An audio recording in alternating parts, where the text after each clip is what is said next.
It's just work. We're trying not to take it too seriously. But really, it is your career and you need to take ownership of it. Hey. Hi. So yeah, what are we talking about today? So we're going to be talking about red flags. Red flags and Red flags when it comes to job or choosing a job or okay. in an organization. Just red flags, things you should, watch out for. Red How they say flags. red flags in a relationship, right? These are the things red flags start running. Yeah. What we're talking about today. So employment red flags. Yes, employment red flags. Exactly. Ish, there's so many of them. Gee, so many. And sometimes you just ignore them, but we see them, right? Yes. So why do we ignore them? Is it because we're desperate for a job? The money looks good? Definitely those two. So because of course the job market is, if you are fortunate to have a job, you want to hold it tight like this. Yeah. And be like, when I get there, I will wing it. Don't worry. God will favor me. My own will be very different. My story will be, we can pray when somebody company will favor me and my family. If other people are facing that toxic, my own story is going to be different. It's just be different. So that's another reason. We face it, and it's okay. Please don't get us wrong. I'm not saying that it's bad to faith, but when you are applying that level of faith, it should be with a conviction in your heart or your spirit. Maybe God has said, okay, this is the place for you to be, and probably your role there will be to change that culture change. Say what? Seriously, I beg. No, what's that thing? Strongest soldier. No. No. No, but I think that's some of the reasons why people just even when they know, they will still go ahead and take it. Yeah. So, what are some you've seen red flags? Employment red flags. So, during interviews, right? And honestly, I think I've been guilty. Doing this before. By the way, these red flags we have also been part of. Us on the HR side. Exactly. So please, we're not coming to come and be like we're dragging our own selves. We're also dragging our own selves. But of course, we know better now and all that. But definitely red flags in an interview, and you're being asked, especially if you're a woman, right? If you're married, and you answer, oh, yes, I'm married, and then they go on to say, okay, are you? They can. I've been in an interview before where they asked that the lady said she's married. Said, when did you get married? I think it was maybe like in December of the last. This was around maybe January or February of the new year. I said I got married last December, and then this manager on the interview said, "Are you looking to start a family?" Wow! Oh my God, I cringed.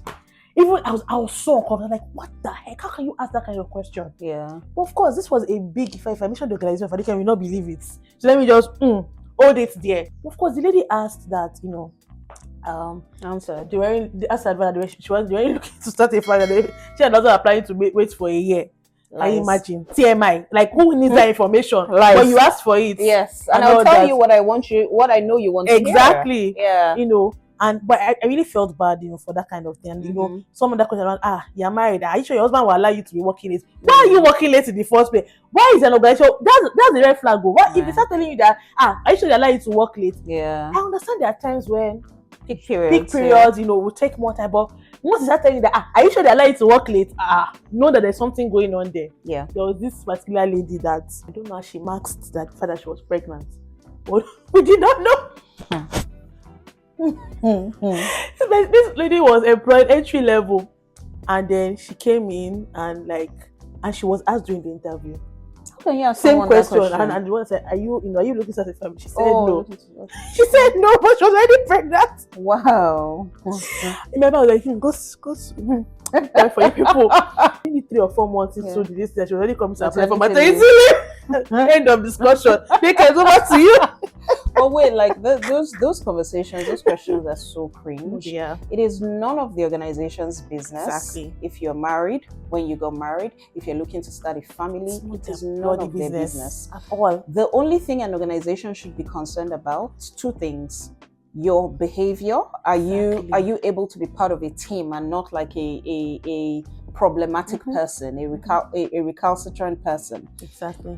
So your behavior. The second is your ability to do the job. Anything outside of these two things, it is none of an employer's business. Right? Another, for me, a red flag I've noticed is we'll pay you this in 6 months, we'll increase your salary to that. Run, oh. Yes, run. Oh. Hey, somebody that is sly, he know that he's sly. Please run. I have done it. I know better, but I still do it because budget, blah, blah, blah, all those things. When you get into an organization, it is harder to request salary increases. Tell me about it. Yes. So negotiate to the best before you get in. Don't fall into the trap that HR people like us will tell you that upon satisfactory performance, that it's all bullshit. I promise. Sometimes it's not even bullshit, but you don't want to take the risk, right? You don't know for sure. Company policies change. So you want to, guard yourself as best as possible before you get in. Exactly. I think another one I would say is micromanagement. Micromanagement is, oh my God, it's the most frustrating thing ever. I've experienced something similar as well, and it's very frustrating. And when those kind of things, it's a huge red flag. I know some of you may be saying that, how will you know if that boss you're going to be reporting to is a micromanager and things like that? But that's where research comes in. So before you go into fine, fantastic on paper, they have great culture, ask questions. And oh my God, that was the word. Internet has so much information now. Like, even if you want to even go to, the internet, whatever, you will find someone on LinkedIn. LinkedIn is your best friend. Yeah. Just look there will be one mutual connection that has worked there or worked there. I just want to find out about that person. But you don't want to be in a micromanaging space. It won't bring out your best self. That's the truth. It affects your morale. Yeah. It affects your esteem. Yes, esteem. Yeah. Esteem especially. Yeah. You just find yourself being a shadow of yourself. You start second guessing everything because someone wants to be pedantic and get into the nitty-gritty of everything. And my question is, aren't you busy? Don't you have your own work? Thank you. Managers, please, let's be real. Stop it. It is not ideal. It always has more of a negative impact on people. Again, are you not busy?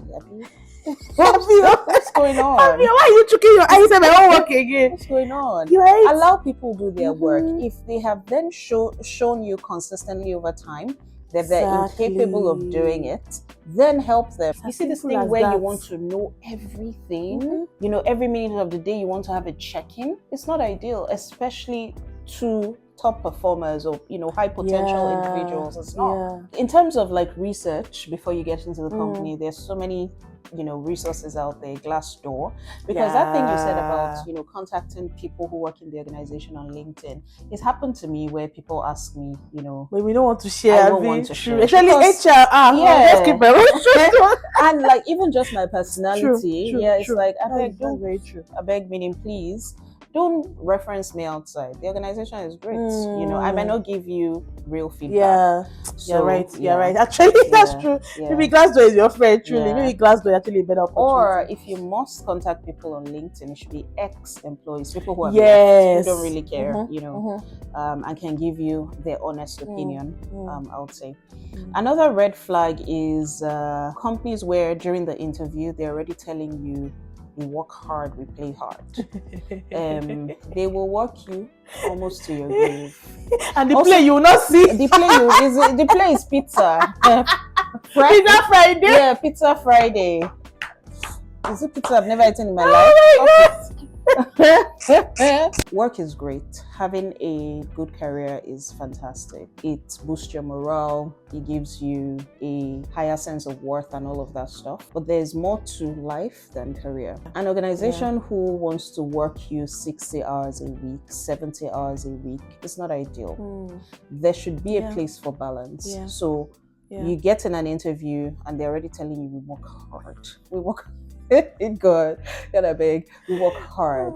We put in the hours. We roll up our sleeves. They'll tell you we literally. We put our hands. We get our hands dirty. We get in the trenches. Run, because they will work you, and you'll just realize that that's all your life is about. Work. There's another one. It will make you laugh. Those occasions that say, "Oh, we're like a family." Hey. Please, I don't have my slippers, say, carry your 2 shoes and just be running. Don't just carry. When you remove your shoes, Just it.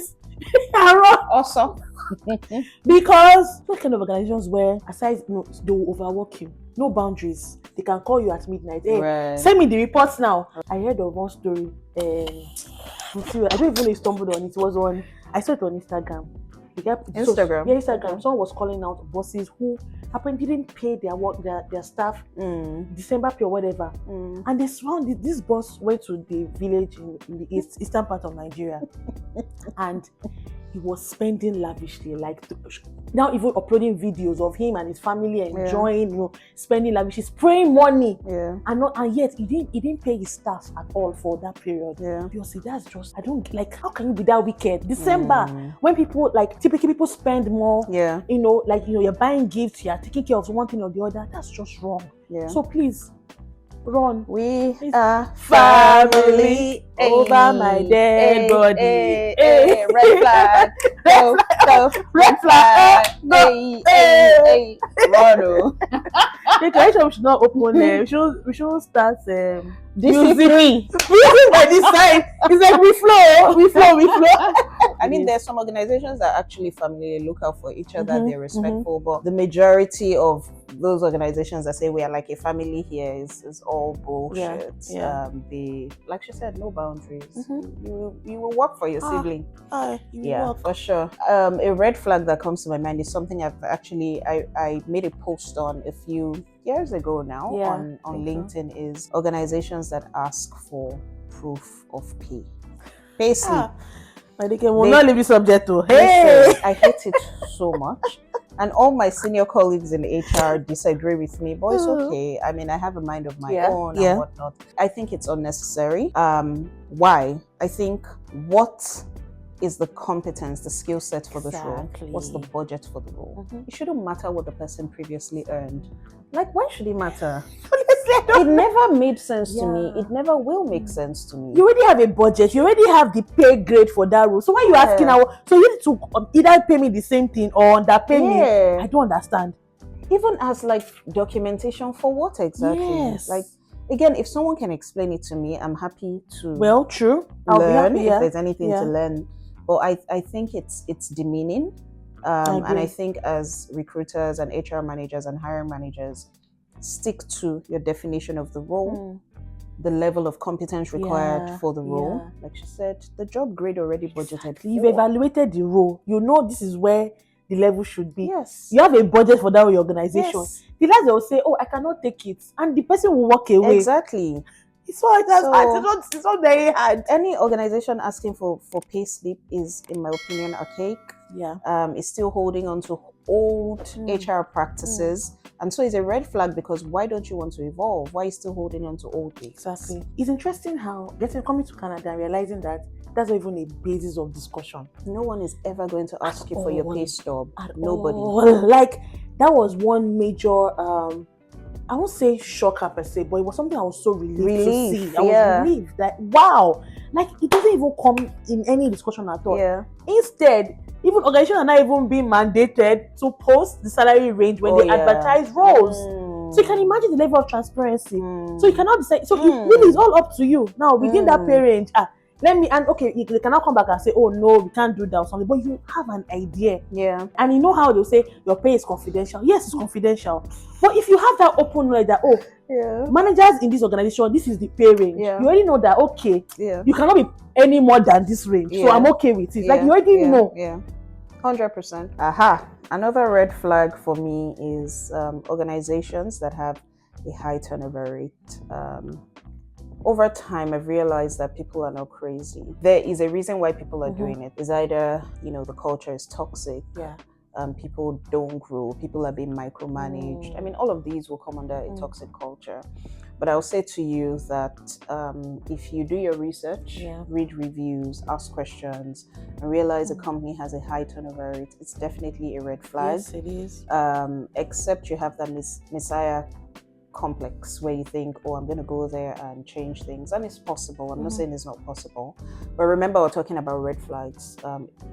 If you get that information prior to joining an organization, there's something there chasing people out. It's up to you to decide if you still want to throw in your hat and try navigating the culture, or just saying, I don't want to be part of this. I'm not going to accept a job offer or whatnot.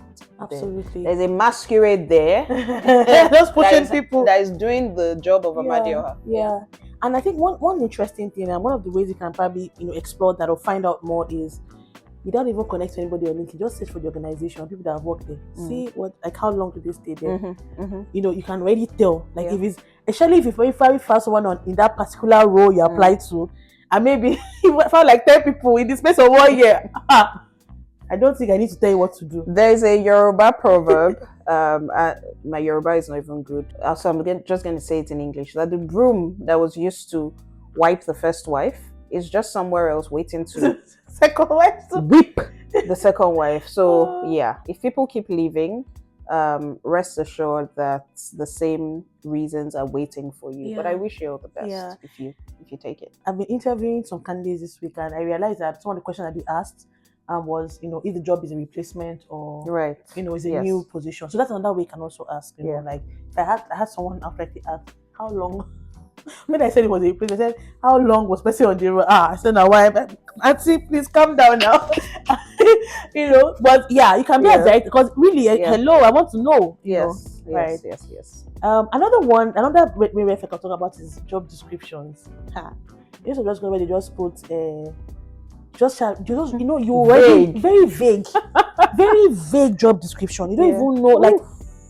You can already tell that no, there's something. In fact, you are really just, you don't know, what am I going to do? What exactly is this role? What is this role? You might be able to either be calling the recruiter that, can you explain? Can you explain? See, once that, just know that. And even the recruiter will keep waffling. Exactly. Going around the circles. And you'll be working with the director. Oh, you'll be working with the manager. You'll be supporting the manager's beats. As how? Like my people will say. And that happens a lot. Now, sometimes it can just be the and this is now also HR, like on the inside, because we get these job descriptions for managers, right? And just say, oh, this is what I want to present. And of course, because they're managers, they probably don't know how to put it right and all of that. So they expect something that the HR person will help them put it in a more better format and all that. But so genuinely, it could be some recruiters just being lazy, like copy and paste, put it there like that. And it could just be that maybe actually truly there's something wrong there. But to just make sure that speak to recruiter and really understand. Or if you get to the interview stage, ask the hiring manager, what are the key expectations of this role? What will you be measured by? Like what's you be measured by? And then if they start going like this, that okay, this is not. Or if they say, oh, it's a new role, but still unraveling. But still, when you come, you define your KPIs. I will define my own KPIs. Why that can be a good thing, but it's a tricky place to be. A lot of times you're being set up for failure. You define your KPIs. No.